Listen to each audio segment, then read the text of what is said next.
দেখো দেখো এই টিকটিকিটা আমরা দীঘা থেকে এনে দিয়েছিলাম রিওকে, ঠিক আছে?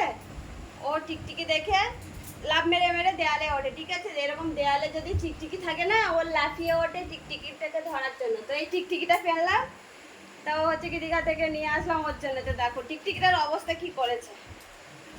টিকটিকির এই হাতগুলো সব ছিঁড়ে ছিঁড়ে খেয়ে নিয়েছে, দেখো এই যে হাতগুলো ছিঁড়ে ছিঁড়ে খেয়ে নিয়েছে।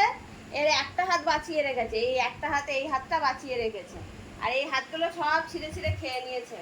দেখো দেখো দেখো কি অবস্থা, ওটাও ছিঁড়ে খাবে, তার জন্য লাফালাফি করছে। দেখো এই যে দেয়ালে থাকে এখানে, ঠিক সেম এইভাবে যদি দেয়ালে টিকটিকি থাকে না, এইভাবে ঠিক লাফিয়ে লাফিয়ে এইভাবে টিকটিকিটা ধরে লেজ টেজ ছিঁড়ে ঠিক করে দেয়, পুরো জ্যান্ত টিকটিকি।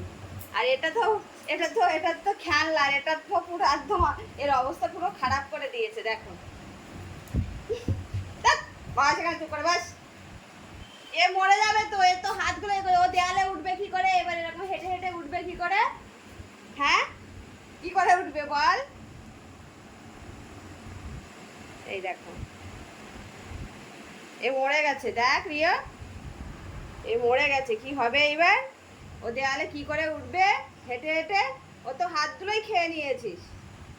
দেখ একটা হাত রেখে দিয়েছি, একটা হাত দিয়ে ও কি করে উঠবে এবার?